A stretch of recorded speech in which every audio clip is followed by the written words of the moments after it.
L'inflation sud-coréenne a ralenti au rythme le plus faible en plus de 15 ans suite à la baisse des coûts de l'énergie à l'importation et la faiblesse de la demande intérieure. Je suis Sinead McLaughlin et voici votre revue de presse de mardi. Le Bureau des statistiques de Corée a publié une déclaration sur ce qu'en février, les prix à la consommation ont augmenté de 0,5% d'année en année.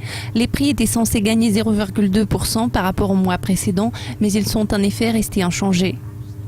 Le won a chuté de 0,1% après sa plus grande chute de la semaine hier. Les données récentes montrent également une chute inattendue de la production industrielle et des exportations qui sont à leur plus bas sur 2 ans. Ces nouvelles pouvant augmenter la pression sur la Banque de Corée à réduire le taux directeur de référence. Le gouverneur Lee Yu-yeol a dit que si la situation économique se détériorait, la BOK serait contrainte de réduire les taux d'avantage.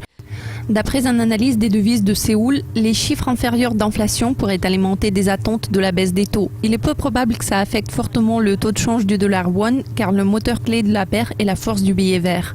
Le ministère des Finances sud-coréen a déclaré que le ralentissement de l'inflation était en grande partie dû à des facteurs externes, y compris les prix du pétrole plus faibles à l'échelle mondiale. Il a ajouté que les prix à la consommation de base, excluant le pétrole et les produits agricoles, ont augmenté de 2,3% d'année en année.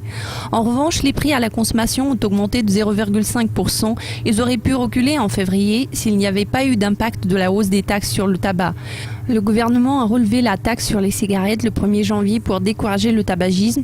Les ventes du tabac ont chuté de 81% après la hausse des prix, mais elles se redressent petit à petit. La baisse est actuellement mesurée à 57%. L'inflation étant la plus lente depuis 1999, il y a eu des préoccupations au sujet de la déflation pour la Corée du Sud.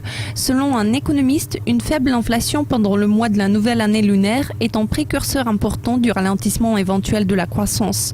Le Conseil de politique monétaire de la BOK va reconsidérer les taux le 12 mars. Cela conclut la revue de presse de mardi. Si vous l'avez aimé, rendez-vous demain car Monica vous présentera le prochain épisode.